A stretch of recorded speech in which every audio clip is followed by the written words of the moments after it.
A young man with the name Shun charges at a trio of griffin monsters and then easily slays them with his sword. The adventurers around him are amazed and call him the Swift Rookie for his strength. Suddenly, the young man feels a painful sensation and his body gets wrapped with a dark flame energy. He gets horrified to see his status window notifying him that his level has decreased by 1.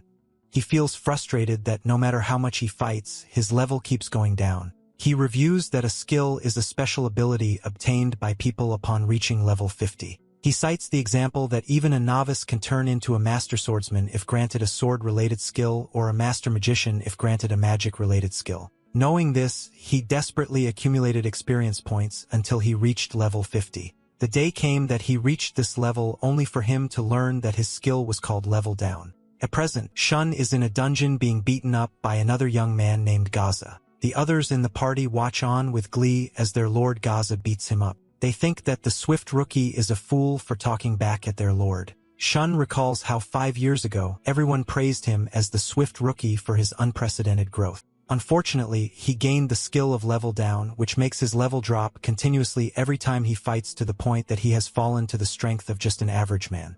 He remembers all the people who used to admire him rushed to leave him and began to prosecute him instead. At present, Gaza, who is still beating him up, is the ringleader of his prosecutors. Shun is frustrated by the situation since his dream was to become like his father, who was known to protect people and was called a hero for it. To fix the problem, Shun traveled all over to find a solution, protecting innocent people along the way by fighting off monsters.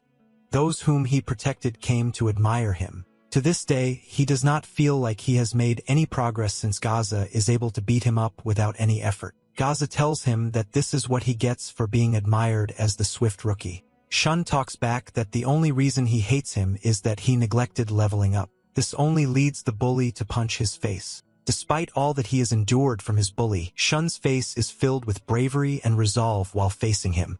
This only angers Gaza, who uses his summoning magic to summon a pack of wolves to kill him. The bully smiles and wonders if he can even handle simple blood wolves with his weak strength. Shun tells him to stop this as he is worried that other adventurers might get caught up with the monsters. Gaza simply kicks his face for his comment. Gaza tells his companions not to tell anyone about what he is doing, and they gladly agree. The trio of villains casually walks away from the beaten-up Shun while talking about picking up girls. Gaza warns Shun before he leaves that there is no use running since he has already summoned a lot of monsters all over the dungeon. The pack of blood wolves approaches Shun. The young man checks his status and sees that it is pointless to fight since his level 1 will only drop more. He runs away instead. Everywhere he goes, he needs to hide from the goblins and wolves that Gaza summoned. He hears a woman scream. He takes a look to see a young woman being cornered by blood wolves. Shun wonders if he has the option to intervene considering he is only at level 1.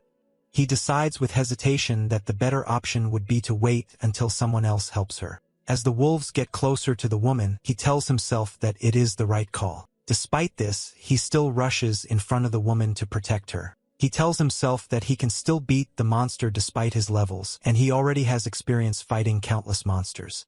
He asks that the lady escape while he faces them down. The blood wolves jump at him. He notices that their bellies are exposed and so slices every one of them in quick succession. The girl is astounded by his strength. There are 2 wolves left, but his status notifies him that his level decreased by 2. He feels intense pain inside him until his status widow notifies him that he is now at level -1. Seeing his level break his spirit, he mourns how he can no longer protect the girl and other people just like his father and regrets that he got saddled with a terrible skill. He then tells himself that he should not give up since his dad would not give up in the same situation. He picks his spirit back up and swears that he will protect everyone until the day he dies. His strong spirit transforms his hair white. With a clenched fist, he says he does not care that his level has fallen below 0. He stands tall as the wolves dash towards him. He swears that, at the very least, he can still protect the girl until the very end. Suddenly, he hears a voice within him, praising his sense of justice. They tell him that he has done well to reach the state he is in now. Bright light engulfs Shun's body. He is surprised to see that the wolves have stopped moving. His status window informs him that he has been freed from the curse because of reaching a negative level, and that he now wields the power of the world's reverse side. He sees his hand get wrapped with black flame energy as he wonders what this means for him. The status window informs Shu that he can now use the error skill called Black Flame and that he can get further error skills with error points. Shun can't get a grip on the information he is learning, as well as why time has stopped. A shirtless, well-built man with white hair appears before him.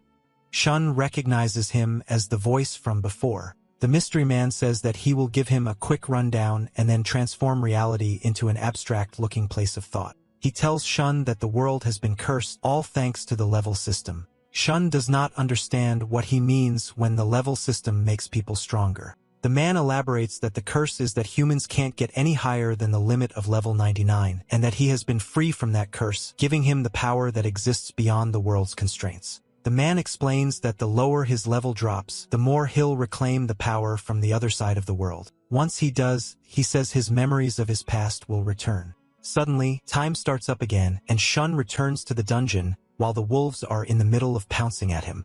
He does not know what to do, but realizes he needs to do something to stop the wolves from getting closer. He points his palm at them and calls upon Black Flame magic. Out of his palm, black fire comes out to blast the monsters. Shun is surprised at seeing the wolves dead on the floor from what he has done. He wonders why he somehow feels like he has used this power before, despite knowing this is the first time he has used it. The girl is amazed to see him wipe out a pack of blood wolves with a single shot. Suddenly, Gaza and his men return because of the explosion they heard. They are shocked to see that Shun is still alive. Despite the woman explaining that Shun took his wolves out, Gaza can't believe her. The woman does not care and demands that he explain why he let so many monsters loose. Shun is impressed that she is standing up to Gaza despite his reputation. The girl then smiles at Shun and calls him her lord as she thanks him. Shun insists that she does not need to call him her lord, but Liz made up her mind that he is her lord. Gaza is starting his anger against Shun again because seeing girls fawn after him is something he sees regularly. Shun checks his status and confirms he is at level -1. He checks more of his stats and wonders why he is so strong despite seeing how every stat says he is supposed to be weak. He remembers how he used black fire magic and how it is at a level he has never seen before. He is confused about everything, but is glad that he has become one step closer to being like his father. Everyone then feels a mysterious strong presence. They look behind them to see that a giant void dragon has appeared. Shun asks Gaza if it came from him, but he is just as confused as the rest of them. Shun remembers a vague memory of facing the dragon before. He does not know when this happened, and simply remembering him causes him a headache. He knows of the dragon somehow, and it makes him wonder if the mysterious man was right to say that he has forgotten things. The dragon roars and lights up. In an instant, the blood wolves that were taken out before get revived. The dragon blasts Gaza with fire, so he defends himself with magic. Shun tells him to run instead, but the fire engulfs Gaza. This leads Gaza to age rapidly until he dies. Shun realizes that the dragon's power is the manipulation of lifespans, including reverting creatures into their past selves. Liz pulls out her sword and tells Shun to stand back. She says that it is her turn now to save his life. Shun warns her that something is off and that he has never even heard of a creature that can manipulate time. The dragon blasts its fire at the girl. Before it reaches her, Shun runs in front of her. He gets engulfed in fire instead. The man endures the energy. His status window informs him of an error and that his power is transcending the laws of nature. Shun's system goes to auto mode and goes into the process of neutralizing all hostile forces. Instantly, all of Shun's injuries are healed. The healing process seems so familiar to him that he realizes his memories are not false. It now dawns on him that he is stronger than ever. Seeing him withstand the fire attack from the dragon makes Liz think that Shun is no ordinary man and is more akin to a legend. The dragon roars again and then dashes towards him. Before it touches him, he uses black flame on the dragon. A dark flame engulfs the left side of the dragon's face, putting it in agony. This enraged the creature, which attacks again by trying to claw him. Shun evades and readies his sword. With instinct, he envelopes his sword with the black flamer. Instinctively, he knows the name of the move is called Primordial Secret Sword. With his slash, the flame spreads, engulfing the dragon's entire body with it. With his defeat, his level decreased to -3, and he acquired a new error skill. He worries about not knowing what his new error skill can do, but finds conviction in knowing he has reached a new level by dropping into the negatives. Later, Shun and Liz got out of the dungeon and walked the street together.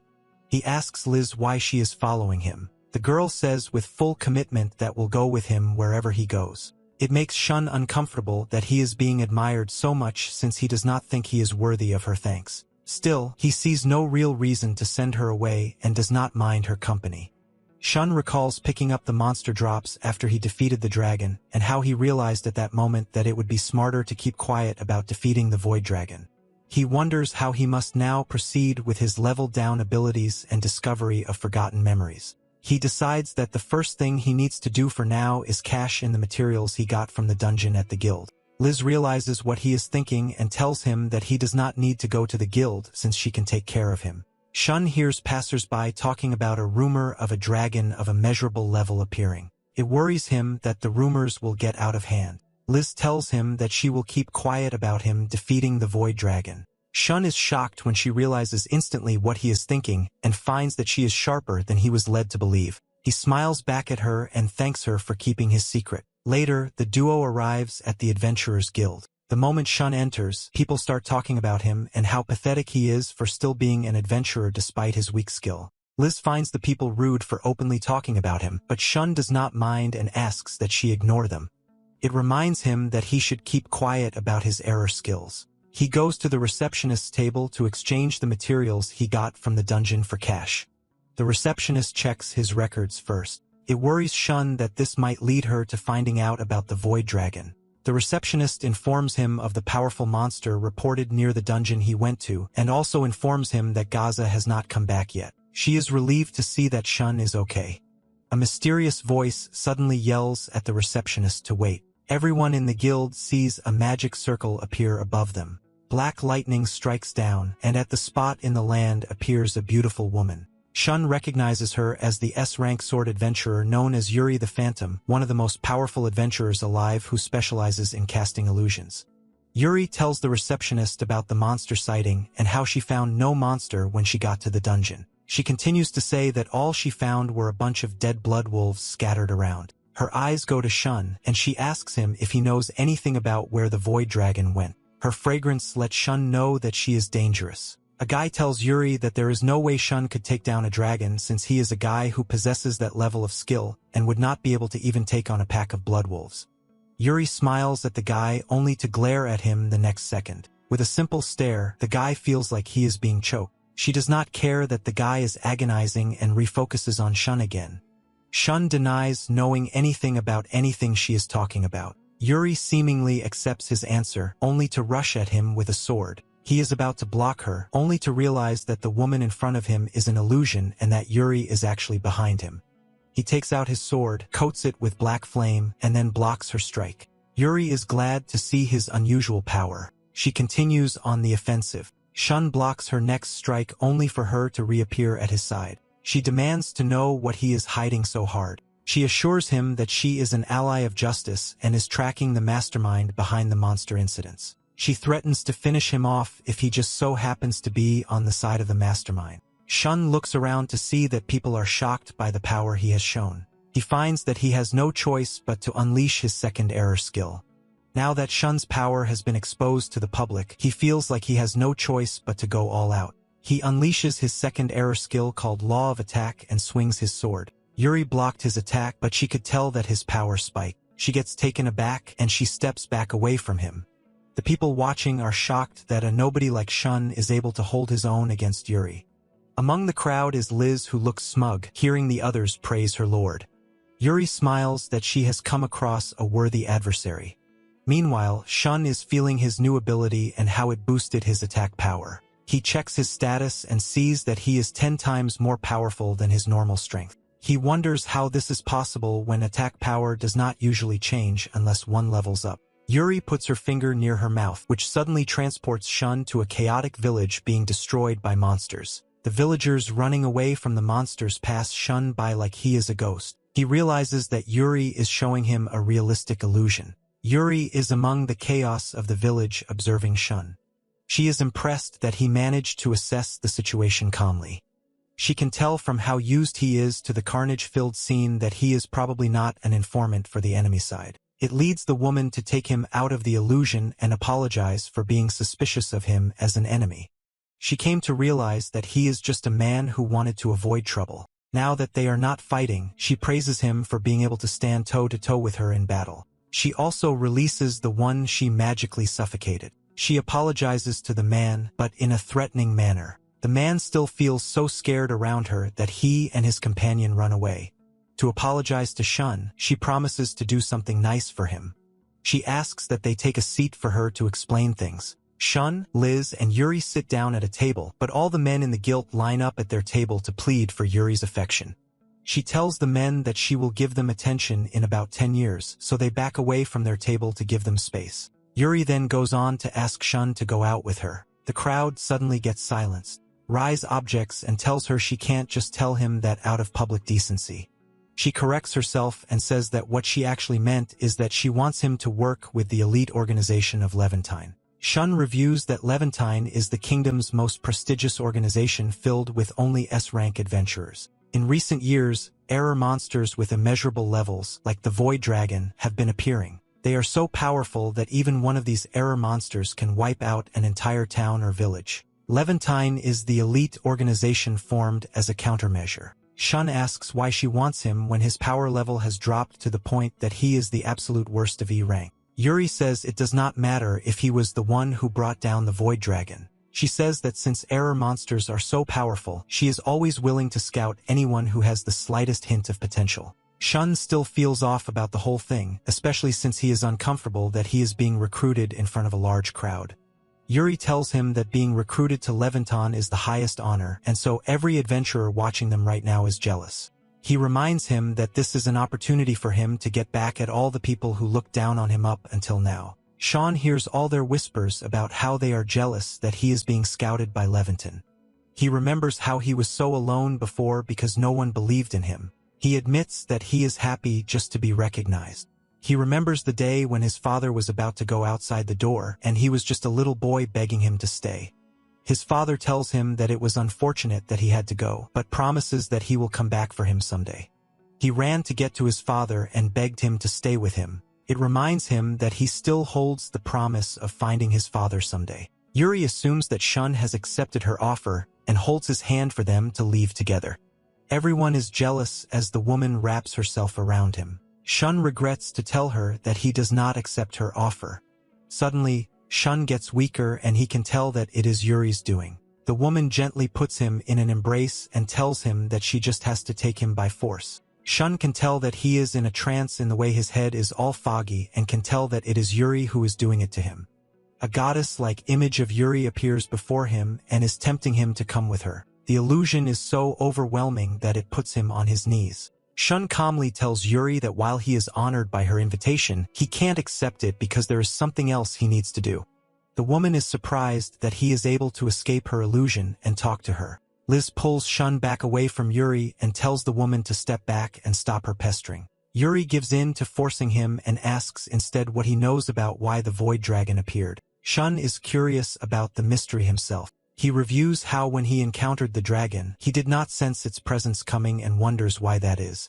Yuri shares that according to the Leventine investigation, they figured out that the Void Dragon would appear in town. However, now that it has happened, it frustrates her that they still have no idea who the mastermind is. Shun realizes that the reason she has been on edge is that she is desperate to go after the error monsters. Shun then sees two men enter the guild door and recognizes them as Gaza's entourage. Suddenly, they all sense a tremble. It turns out giant golems have appeared in the streets and are causing chaos and carnage. Adventurers face them, but no matter what they do, their strikes just pass through them like they are ghosts. The golem strikes and their attacks land. It's not long until everyone gets overwhelmed by the number and destructive offense. Shun sees how attacks are just passing through the monsters and wonders why that is. Yuri uses an appraisal stone to look at the golem stats only for their levels to mysteriously not be shown. Yuri declares that error monsters are invading and that this time there are too many to count. She activates a spell, creating hologram clones of herself. With her sense of justice, she pulls out her blade and rushes into danger. All of her clones jump into battle with her. She looks so intimidating in her rage that Shun is getting scared of her. Shun looks towards people in danger and sees more golems coming. He tells Liz to guard others from danger while he faces the monsters. A boy screaming for help is just about to be reached by a golem from behind. Shun gets in between him and the monster and then blocks the monster's punch. With a slicing motion, his blade breaks its stone fist. He then tells the boy to run. The boy runs away while thanking him as he does. More golems arrive in front of Shun. He checks his status window to see that his EP is being drained fast by his black flame. He determines that he has no stamina to take down every golem one at a time and must hit them all with one black flame magic. Shun then looks at Yuri's battle with the other golems and sees that the monsters are not passing through her attacks like before. Meanwhile, the golems after him chase him down. They all punch at him, so he blocks with his sword. They are so strong that his HP is being chipped down despite him technically not getting any direct damage. The child he saved before worries that he is getting overwhelmed. A golem finally sends him flying with its punch. Despite being overwhelmed, Shun is confident he has them right where he wants them. He determines that the golem skill is not to teleport or turn into ghosts, but simply to move at ultra-fast speeds in a straight line. Now that they are all lined up in a row in front of him, he sees that they can no longer use their skill effectively. He activates Black Flame. Having gotten the golems in a direct line, Shun casts Black Flame magic, which strikes all of his intended targets. The people he saved and even Yuri are amazed at this display of power. The two goons are witnesses too and can't believe it. Yuri sees that it is not just the power that is amazing, but his strategic thinking during the fight. Her suspicion that he is no ordinary person has now been confirmed. Shun, meanwhile, sees that he has now become level 4. His maximum EP has gone up to 90, and he has gained the third error skill called Revenger Curse. He wonders what that is and then learns that as his curse keeps getting lifted, detailed explanations of the error skills are now visible. The Revenger Curse returns the same damage one receives to the opponent. Shun wonders if the curse lifting is what the other person was talking about. He is still absorbing this new information when the kid he saved calls him. He extends his hand and thanks the hero who saved him. Shun is touched and then gives the kid a handshake. Later that evening, the mayor arrives and is in tears. He thanks Shun profusely since Shun saved his precious granddaughter. He offers the young hero a drink, which Shun looks hesitant to accept. Yuri tells him not to be shy as he did a legit heroic deed. Liz seconds the motion stating that he is a wonderful person. She calls for another round and they all drink happily. The dudes are watching from a nearby table and are jealous to see him surrounded by so many women. They speculate that Shun must have cheated, but the boy he saved screams at them. He tells them not to make fun of Shun and that they should be ashamed. They try to answer back, but the kid keeps talking. He tells them they should not be saying bad stuff about others. He says they should know since they are both adults. Shun overhears this and laughs. He is also glad that peace has returned. Yuri has a sip of wine and then asks if he remembers what she said earlier. She says she didn't sense any suspicious presence, but error monsters still appeared. She asks if it was the same with the Void Dragon. Shun looks back and sees that she is right. Gaza wasn't the one summoning them. He then asks her how she knew that error monsters would appear here. Yuri smiles and says they often appear near where they previously appeared. She is not sure why this is the case though. Shun wonders if it is just a coincidence or if something is controlling events. He then seems to realize something. He quickly gets up and asks Yuri to come with him, saying he might have overlooked something big. Meanwhile, Gaza's companions are inspecting the destroyed golems. They note that it seems to only be displaying half its original power. It was the same case with the Dragon Void. They wonder if it takes time for them to synchronize with this world. They are still speculating when they suddenly have to take out their swords and block an attack. Shun has arrived at their location and pushes them backwards with his strike. He says he knew they were plotting something. One of the goons says he should have put up a people-repelling barrier. Yuri remembers them as they were both at the guild. Shun explains that they are Gaza's lackeys. He figured out that error monsters aren't natural phenomena, but are, like, orchestrated. In both cases, the people who were present at the location were these two guys. They were hiding behind Gaza, who possessed monster summoning skills. The two are listening to Shun and are impressed. Even though they deliberately left clues, they still praise him for finding them. Yuri is surprised to hear that they did it deliberately. One of the goons says they are heartbroken too after losing Gaza. He is planning to talk more, but Yuri has heard enough and rushes forward to attack. She moves swiftly, giving him no time to react or avoid her strike. She says she hates noisy men and says he should stay quiet as we see that she has buried a long dagger right in his face. Yuri had just struck her opponent in the face with a dagger. His face starts to crack and then breaks like glass, revealing her enemy's real appearance. Yuri sees that his attack also did no damage. Carla laughs and says Yuri uses some strange magic. He never thought she would get to meet an S-rank adventurer. He is also surprised that Shun was able to see through their disguises before mentioning that he is Mr. Pharaoh's son after all. This triggers Shun as he demands to know why they are familiar with his father's name.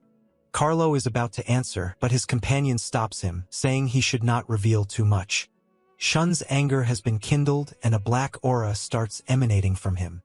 He looks them directly in the eyes and tells them to spill everything they know. We then see him as a child begging his father not to leave. His dad listens and then pats his son's head. He says he won't ask for forgiveness, but that he needs to do this to the evil god. Shun clings to his dad and screams that he wants to be an adventurer with his father. Ever since that day, he vowed to get stronger and to find his dad no matter what. He trains hard while others take pity on him for being abandoned. Some people even start mocking his father for thinking he could actually erase monsters from the world. Shun hears all the gossip and is filled with anger. He remembers Gaza kicking him and then making fun of his dad. There was no way he was actually the world's strongest swordsman and was probably dead. Shun refuses to believe this, but Gaza strikes him again.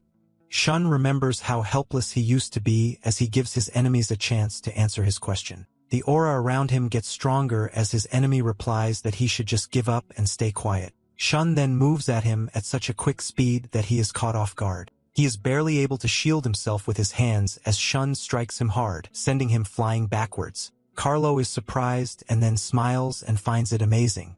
Shun is dead serious now and tells Yuri not to interfere in his fight. He vows to take them both down himself. The S-rank hero, meanwhile, is still absorbing the information she learned. Carlo is not scared though and snaps his fingers. Dark energy appears from the ground and numerous golems emerge. Shun is unfazed and ready to fight as Carlo commands his monsters to all attack at once. Shun though seems to move at lightning speed and quickly cuts through the monsters. Yuri is shocked while Carlo sees that this will be tougher than he thought. He gets ready to draw his swords while his companion tells him to stop fooling around. If they keep this up, Mr. Pharaoh's might get mad at them. Shun is once again surprised and asks why they keep mentioning his father's name.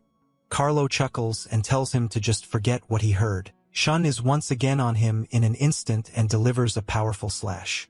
He is filled with rage, but then sees that something is wrong. The men he just struck were clones. He hears something and looks up. His opponents are actually on the roof of a house watching. They are surprised themselves that there is actually someone capable of beating their clones. Carla's companion is annoyed, saying they shouldn't have provoked him. Shun stares at them, but Carla tells him that if he really wants answers, he should ask Yuri. He should think about why she attacked him earlier. His companion again tells him to stop as he is giving way too much information. Carlo listens and then prepares a spell, stating they have got what they came for. A portal opens in front of them, and they prepare to leave. Shun sees that they are planning to escape and uses his speed to jump. Carlo realizes it, but before he can act, Shun is already between them and the portal. He delivers a powerful slash that the two just barely avoid. They are both caught unprepared as they had zero idea Shun would be this fast and strong. The young hero keeps up the attack as he tells them that they are his to defeat. Shun maintains the aggression, but his opponent turns into a ghost and phases through the wall. Don looks annoyed while the young hero is caught off guard. His enemy is impressed but says he is too weak. Undeterred, Shun turns his attention to his other enemy. Carla laughs, saying he got too cocky, and raises his hand to cast a spell. Shun sees it and quickly casts Black Flame Magic, which meets the Black Thunder midway. There is a big explosion as the spells neutralize each other. Wonders if this is a lightning magic skill, as he has never heard of jet black lightning before. It might even be similar to his Black Flame.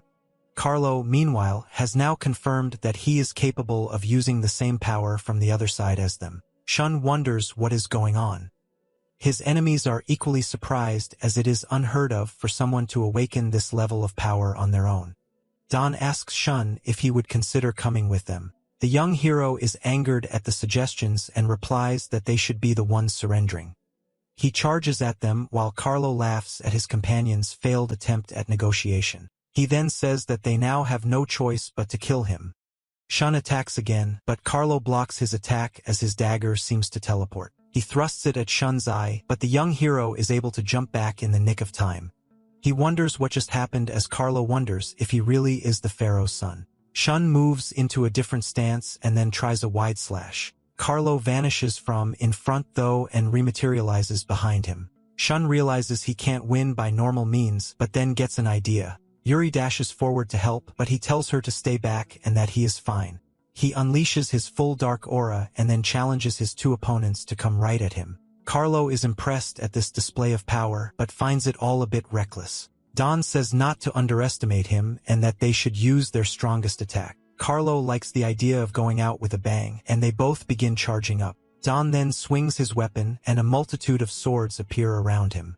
Shun stands his ground waiting for their attack. Carlo says that this mountain of swords will be combined with his ability to transport items. He snaps his finger, and the swords all appear above Shun in an unavoidable rain of death. The swords fall down on the young hero as Yuri screams in panic. Shun though is just absorbing the attacks and even moves forward, allowing even more swords to slash his body. Don and Carlos suddenly look concerned as they realize something is up. The error skill Revenger's Curse is then activated, and slash wounds start appearing all over Don and Carlo.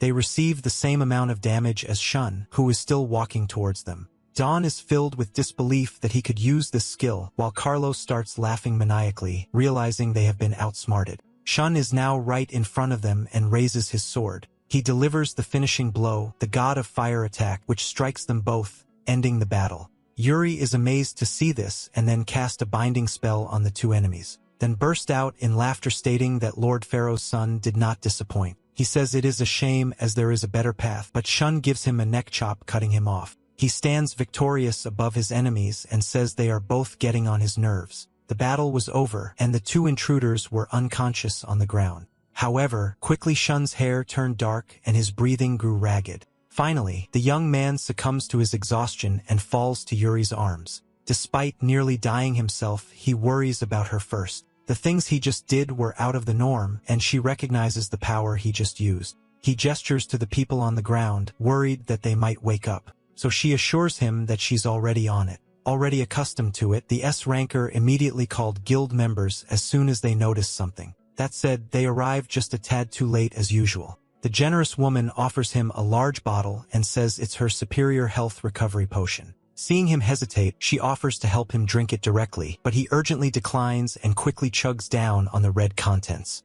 As soon as he consumes the potion, his wounds heal and he quickly feels better. Considering how casually she gave him the expensive medicine, he made sure to thank her. Yuri gets straight to business and asks if they can privately talk about what just happened. After all, the aftertaste would be bad if they leave it all at that. There's something she wants to tell him about his missing father. In a closed room later on, Shun is in disbelief as he's told that his father is behind the error monsters, and it's worse that it's coming from her.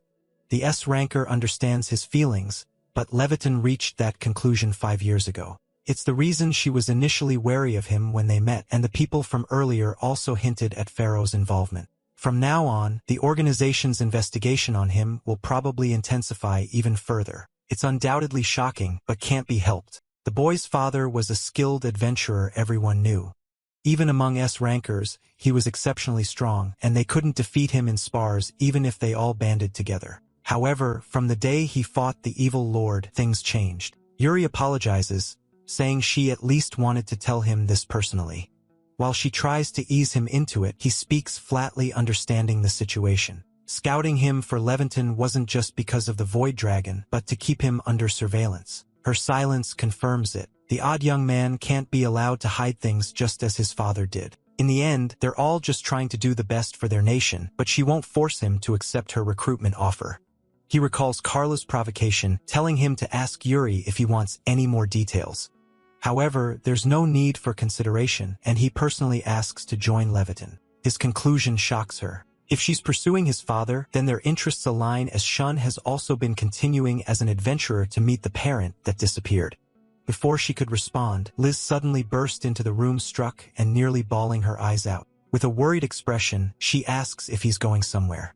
The drunk girl clings to him, rejecting the idea that he'd go somewhere without her. Not minding him, she calls to the S ranker and asks that she be inducted into the elite organization as well. Fortunately, anyone is allowed to join as long as they pass the recruitment test. She brightens up in a drunken haze, certain she can win with her power. Worried, he questions her confidence and smug expression, and even Yuri agrees that she might not be as normal as she seems. While she looks like a goofy little girl, Liz is far more peculiar than others out there. Silencing the two, she announces that they'll depart tomorrow, eliciting the drunk girl's disappointed cries. As Shun agrees with the older woman, she feels betrayed but tries to shut it down and unexpectedly declares her love for the young adventurer. For that reason, she's willing to do anything to make his happiness come true. The sudden confession makes him blush and stutter, and Yuri can't help but smile as she watches the two swabble. It's a good thing for him to have acute support nearby. Returning to the topic, she confirms that his resolve hasn't changed despite it all. With a determined expression, he promises to join Leventine and uncover his father's mystery. Convinced and believing in him, she agrees to work hard together, not wanting to consider Pharaoh's an enemy either.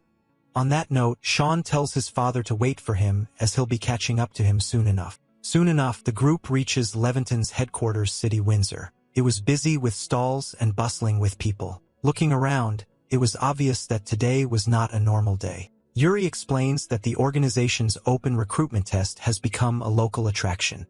She chuckles, seeing Shun's nerves from the crowd get the better of him.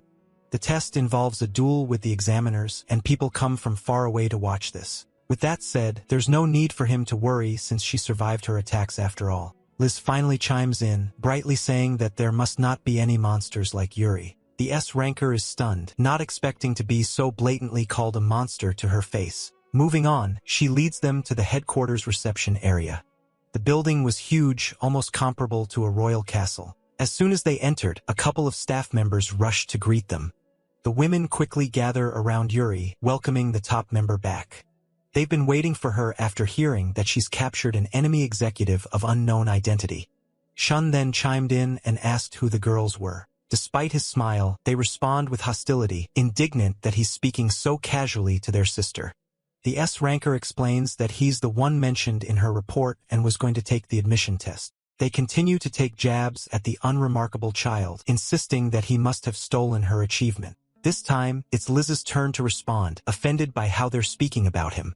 He doesn't mind at all, already used to being treated that way because of his skill. Unfortunately, this just prompts them to pile onto the insults, but their rude behavior towards her personal invitees finally pushes Yuri to the edge. A short warning paired with a threatening smile is all it takes. The two receptionists feel a chill on their spines, and they immediately apologize and change their tones. Without wasting any more time, the test takers are guided into the next room. Upon going through the door, they encounter another staff member who says she's been waiting for their arrival. She's heard about their situation from Yuri and encourages them to ask anything freely. Moving towards Liz first, she hands the young lady a booklet to help explain.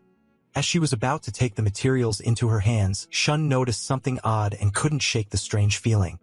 He sees the woman smile and immediately confirms his suspicions. He alerts his friend, who's also realized that they have fallen for a trap. Unfortunately, it was too late and the staff had taken her hostage, putting a knife to her neck. The young man tries to fight back, but is ordered to drop his sword first and foremost. Seeing the blade on his companion's skin, he grits his teeth, nearly snarling as he questions her intentions. She says he still isn't thorough enough despite his commendable skills. Her transformation skill can change her completely, including her vocal cords and fingerprints. Infiltrating by impersonating a staff member was not a challenge to her at all. Still unable to do anything, he just asks if she's one of Carla's comrades. This saves her some time as it confirms that she and Don were captured a while ago. Well aware of what had happened, she ordered him to reveal where the two were taken. He tries to feign ignorance, but the situation doesn't really allow him to go that route. Again, threatening to kill the girl on the spot, she demands full cooperation. Liz screams bravely, telling him not to listen to the hostage taker. However, he can't risk her life, so he sheathes his sword and agrees to do what's ordered. The woman feels triumphant, and he's told to drop his weapon for now. Although he's seemingly obedient, the look in his eyes alerts Liz to a hidden plan.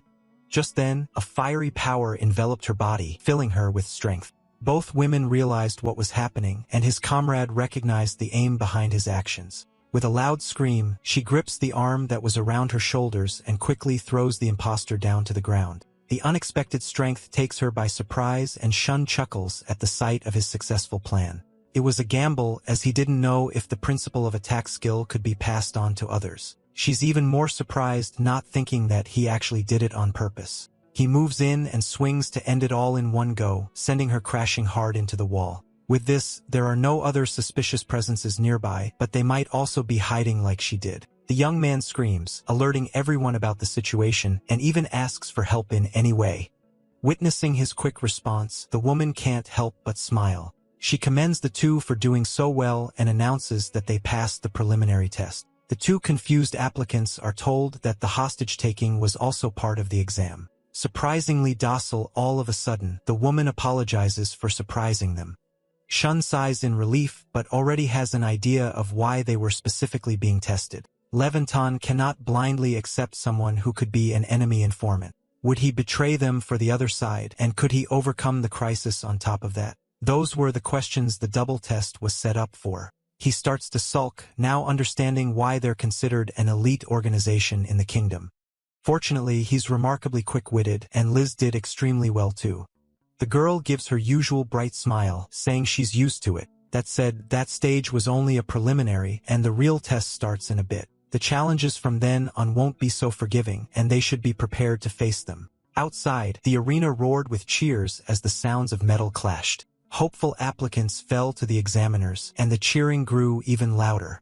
It was more intense and electrifying than Liz expected it to be. There are tons of spectators gathered to watch matches against active ranker. Wasting no time, the next challenger is called on and introduced as Yuri's personal recommendation. It's time for Shun's exam. With a determined gaze, the young man sets forth. As soon as he passes the gates, the blinding glare of the sun hits him. The arena itself was an amazing sight to behold, but he had to get through it nonetheless. Getting right to it, the host calls the examiner and is about to introduce a capable-looking man when they suddenly hear a piercing sound from above. Similarly confused, the people looked around and screamed in shock as a flaming being came crashing down in the middle of the stage. Debris and rubble flew around from the dynamic entrance, and the newcomer stretched his limbs, glad he came in just in time. A dashing and suave young man named Asta appeared. The examiner questions why he's there, saying he's the one handling the test. Apparently, he flew all the way from the desert. After hearing rumors about an interesting guy there, the audience gasps as the said desert is 2 weeks away by carriage. Moving on, he addresses Shun and says he's joining the exam and turning it into a 2-on-1. It's a bewildering order, so much more so when he says that refusal will immediately result in his application failing. It's unprecedented and unexpected, but it seems he has no choice. The crowd watched in anticipation, wondering how the challenger was going to respond. Even the real examiner knows it's unreasonable, as fighting an S-ranker was surely too much, even for someone who came with Yuri's personal recommendation. Keeping his eyes on the young man, Asta directly asks if he agrees with everyone else. Surprisingly brave, the applicant tells them to come at him at the same time. It's the only way forward if he wants to uncover his father's mystery as soon as possible. The examiner is surprised, more so when he agrees to the terms and rules without any objections. He warns the boy that he's underestimating the adventurer far too much.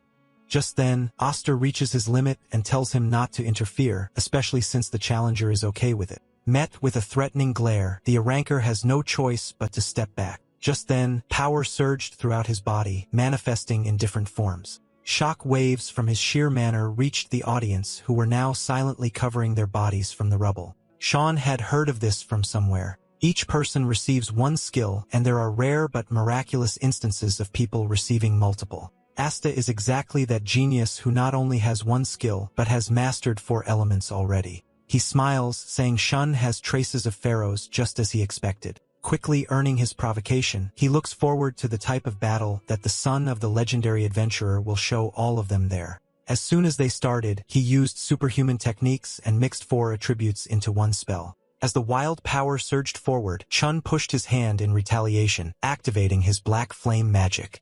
The 2 powers clash, sending the arena into an uproar as excess mana struck the area. As the dust and smoke settled, the audience saw the 2 men clashing with their swords. Asta was thrilled by how his magic was cancelled out and asked about his opponents. Receiving a vague answer, he provokes the boy more, sharing that his father used power they couldn't understand or beat. They push each other back, and Shun notes how well informed the people there seem to be about his father. Since he's still hell-bent on finding the missing old man, Asta has decided to humor him and share what he knows about pharaohs if he somehow loses the match. Not wasting any time, the young man charged in with all his power, closing the gap in an instant and attacking the unsuspecting champion. In his white-haired form, Shun suddenly sped up and increased his strength, all aggressive from his opponent's provocation. While Asta is able to defend, he continues his barrage demanding answers in that moment. His speed was incredible and a sight to behold. Since he's going all out, he's given one small service and respect for his fighting spirit. To his surprise, he hears that his father was the founder of Leventine. This pushes him over the edge even more, and he swings his sword with all his might. The information is difficult to accept and understand as pharaohs never told him anything. Asta chuckles upon realizing this and says he needs to defeat him if he wants to hear more. Just then, the original examiner chimes in saying he'll join as well. However, the elite adventurer's gaze was telling and a chill ran down the man's spine. He thought it'd be more interesting, but considering the things that happened, he knocks the examiner down, wanting to fight one-on-one instead. The others are in shock as they watch him fall to the ground, completely unconscious. Once more, Asta announces that the match will be a duel, and his application will be accepted if he wins alone. However, it didn't get easier just because things were no longer 2-on-1. Since the young applicant is fighting so well, he'll return in kind and fight with all he has as well. His fiery passion burns the arena, and it's commendable how much he enjoys the battle. He tells Shun to come and be prepared for a serious opponent. Not willing to be intimidated by his power, the error adventurer charged in with his blade. He swings his weapon down, just barely missing its swift target. As expected, Pharaoh's son has decent swordsmanship. However, he's a complete amateur when it comes to magic and doesn't know how to fight it. Completely open from the wide swing, the young man gets hit directly with a lightning spell. The shock forces him to stop in his tracks. The essence of swordsmanship lies in stepping forward, but now he's lost his footwork. What happens next is as expected, and he gets knee driven right into his gut. The hit is strong enough to send him back a few meters, just one step away from falling out of the arena and losing. However, Asta was not one to waste time and was already charging in for the follow-up. Shun curses, still unable to move his numb legs from being electrocuted moments ago. Without much choice, he pushes his hand forward and casts his black air flames. His opponent was already waiting for this, and his choice only confirms the suspicion that the magic he can use is extremely limited. The battle veteran activates his wind magic and uses it to disperse his flames, which were now uncontrolled. This is easily done as changing the path of fire with strong winds is common knowledge for mages. The gap between their experience is shown quite clearly, and the challenger does not even have a chance to counterattack. Against one of the strongest, even the anticipated rookie is at a disadvantage. Asta clicks his tongue, having wanted to enjoy things a bit more before finishing, saying it's too early for him to join Leventine. He dashed in to end the match.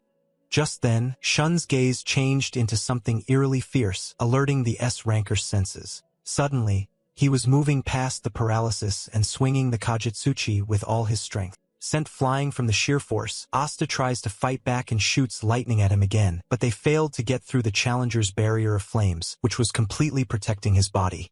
The wit makes him smile, and their blades clash once more. The audience gasps, astounded to see the top ranker fall to the ground. Although the reactions are mixed, it was an unexpected reversal that drew screams.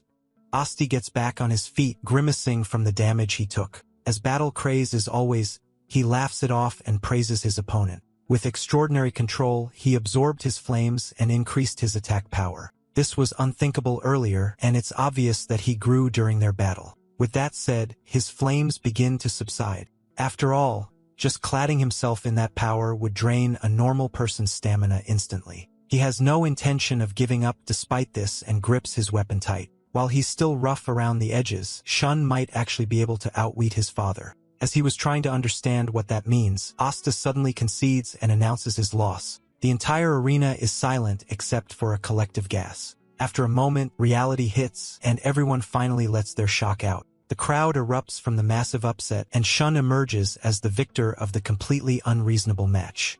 From the sidelines, Liz cheers for her friend out loud, and Yuri sighs in relief as her comrade keeps making her nervous.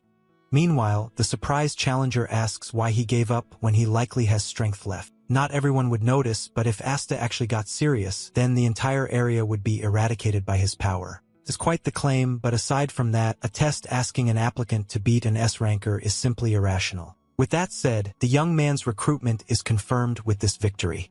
He congratulates the new Leventine member. Moving on, he asks the newbie to come to his private room after this. As he wished, they'll be talking about his missing parent. The ceremony goes on for a while, and Shun heads straight to Asta after. Getting right to the point, he asked about his father, wanting to hear everything they know. Asta still can't believe it. A decade ago, pharaohs assassinated the country's crown prince. 12 years into the past, the young adventurer was battling a chimera monster and was getting badly beaten at that. With his body bruised and injured, his end was just about approaching. He thinks about his little sister and what might happen to her if he's gone. The enormous beast roared and gathered magic into its maw. It seems his time has come, and his sister will be left alone. Just then, an odd flame blazed cutting right through the enemy's body and magic.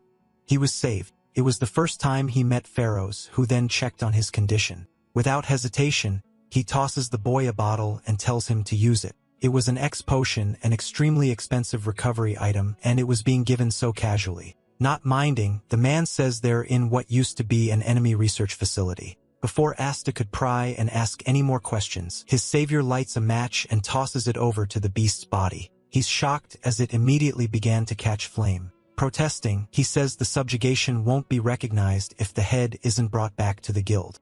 Pharaohs apologized, but since the chimera was an error monster, the danger of regeneration unless exterminated was extremely high. Seeing the beast ride and attempt to recover, Asta accepts the explanation right away.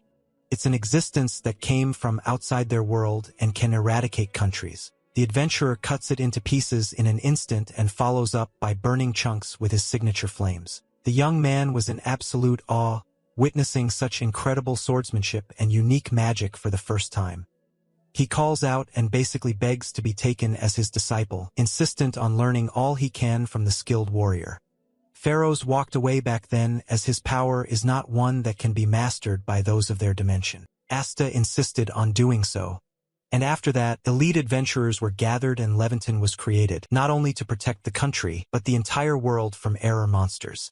Monsters. Shun manages a light smile, knowing it's just like his father to have such a goal. His dreams were so massive that normal people would laugh, thinking it was ridiculous. But people were strangely drawn to him, and he even drank with the king. He was everyone's idol and provided such a bright scene to those around him. Then came the assassination of the crown prince. Asta was unilaterally informed by the country, and even Leventine was not told any details. One thing he can say for sure is that he just left the letter saying he was going. These are all the facts he can give and nothing more. Shun still thanks him, already used to it. Similar to how he was as his father, pharaohs never explained anything and carried things alone.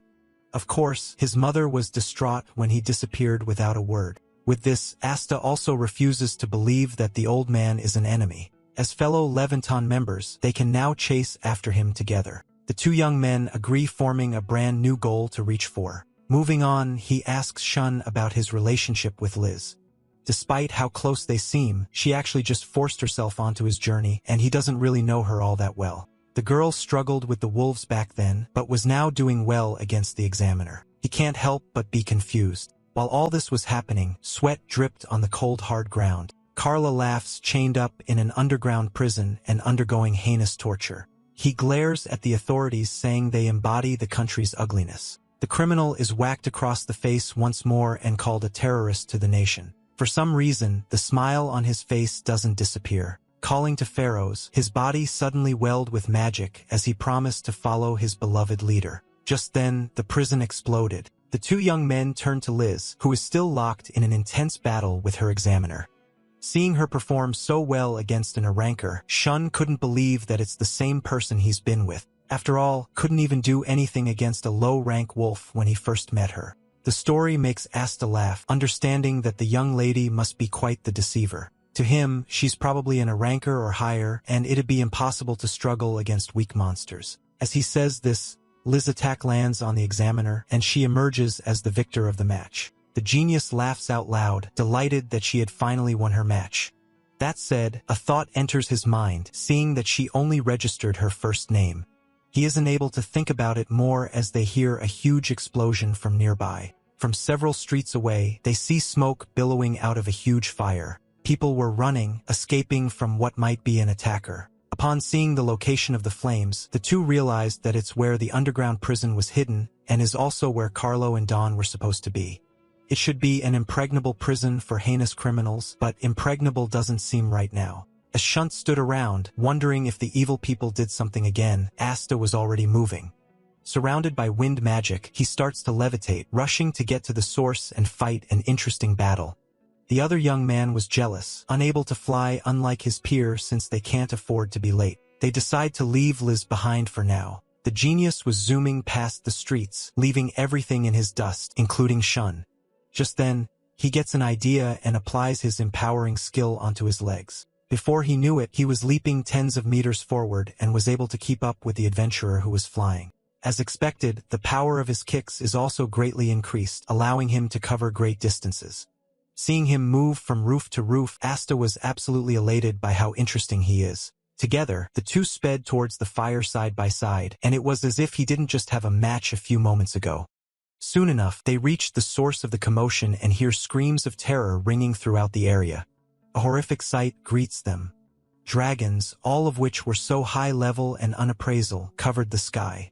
Despite seeing the horde of error monsters, all Asta did was squeal in delight. One smooth swing of his sword brings an entire bunch down, cutting his prey into pieces. The young man laughed maniacally, simply thrilled by the battle right in front of him.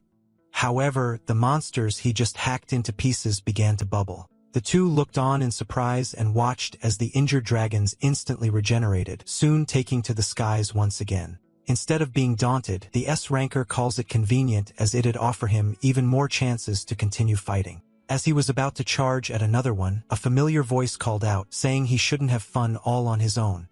Yuri appears on the battlefield right in the middle of the dragon she just bore through. She smiles, ready to join her comrades, but is told by the bratty boy not to interfere with his playground. Unwilling to let something rampage in your headquarters, she ignores his cries. After all, their enemies seem to be looking down on them. Shun is reminded of how strong the person who recruited him is, and he can't allow himself to fall behind any farther. Unsheathing his blade, he swings in tears through the dragon that was attacking from behind. However, since its ability is division, the two halves regenerate into separate wholes.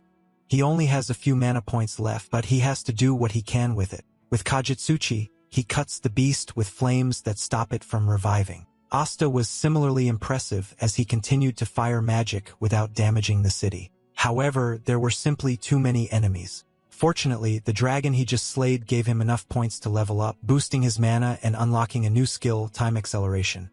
It's an unexpected stroke of luck with a low cost. He's allowed to interfere with space-time, which seems like a dangerous ability. He immediately tries it out despite being worried, as he doesn't have much of a choice. Suddenly, the world stopped. Moving past the frozen people and monsters, he grips his blade tight and unleashes a flurry of attacks. Time resumes right when he finishes, and to others, the enemy just falls to the ground in an instant. The Leventine members are surprised, seemingly recognizing the movement. With this, they push forward together and decided to head to the epicenter where the monsters were coming from.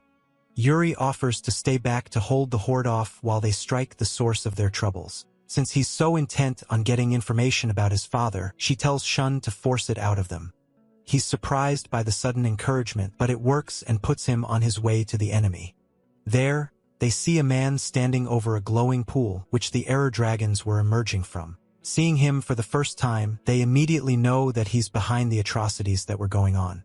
The fiery-looking man sighs and turns to them, annoyed that they're already there. Without missing a beat, he identifies them as Pharaoh's former disciple and even his son. They wonder if he's one of Carla's companions, but the association to such weaklings offends him. At least, in exchange for their lives, he was given valuable information. A phoenix burned behind him, and he said that the troublesome work was almost done. The man before them seems to be an executive-class enemy. Since there are tons of things to ask him, Asta moves to restrain him right away and unsheathes his blade. The enemy, Gale, laughs at the thought of them boldly attempting to restrain him. Blazing with the flames of a phoenix, he gets ready to fight, considering entertainment before his boss comes from the other dimension. With this, the calamitous wind tells them to give him a good time. The young man charges and swinging, but the enemy doesn't even dodge and simply raises his hand with magic. Suddenly, Asta finds himself being sent flying away. Planting his feet on the ground, he manages to keep his footing, proving his extensive battle experience. Noting how he's an S ranker, Gale commends him for doing well. As always, the adventurer doesn't mind the arrogance at all and simply gets hype. All fired up, he challenges the old mage to a one-on-one.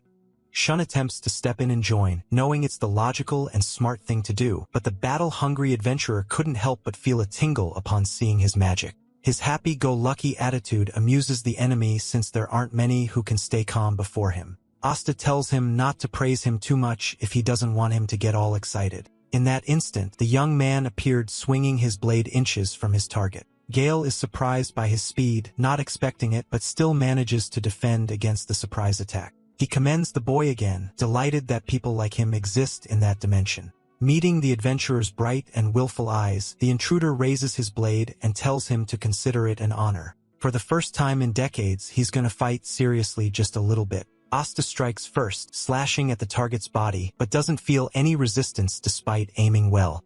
Part of the enemy's body vanished, and he wonders if it's similar to Carla's ability. He scoffs at the comparison to the pathetic power. Everything pales with weakness in front of him as he is wind itself. Attacks can't hit his body, but he can use his power to overwhelm his opponents. Gusts of howling wind push Asta back, and he does his best to block and dodge the slashes. He's mastered the air element well, but in the face of the calamitous wind, there was nothing he could do but succumb and be thrown around like a slow turtle. Things take a turn for the worse, and the genius finally realizes that the enemy isn't an ordinary mage. Gale confirms it, again manifesting his power for all to see and saying it's something that doesn't exist in their world. They recognize the description, but the man was already standing over Asta, ready to end his life completely. The look in his eyes was sinister, and Shun knew he had to act fast. He tries to charge in, but his companion is sent crashing into the thick wall of the kick. In the end, he's a boring and weak man just like everyone else. Gale raises his blade to finish the job, but Shun arrives just in time to fight back. That said, his swing hits the empty space just like earlier. Since it was no good, he tries to use his black flame magic, wondering if it will work. The enemy is intrigued to see that he's using magic just like Pharaoh's. To an extent, he's also using power beyond the world, but it's yuan-inducingly weak. Gale tells him to do better as he was getting increasingly bored. Not one to give up right away, Shun leapt on again, this time using Kajutsuchi to cut through. The target's interest gradually wanes, seen in other technique used by Pharaohs. His power is completely inferior compared to what they're working with, and a mere wave of his hand is enough to send the boy flying and crashing away. Given his lineage, Gale thought he had some backbone, but he's ending up to be a disappointment. The enemy's strength was on a completely different level from Carlo and Don. At this rate, being sent to the afterlife in an instant was no empty threat. Shun was about to be killed, but his sheer determination caught the enemy off guard. Despite being on the edge of death, his resolve to find his father only grows. No matter how challenging the obstacles are, it doesn't matter anymore. Just then, a golden light flashed and a familiar voice spoke, saying he won't let the boy die. The world was black and white and everything stopped moving completely. The principle of time stop is something like a superior version of his time acceleration. Behind him, a blinding and warm light shone. For the second time, Shun comes face to face with the being that gave him his power. It's been a while since they last met, and he's been steadily leveling down since then.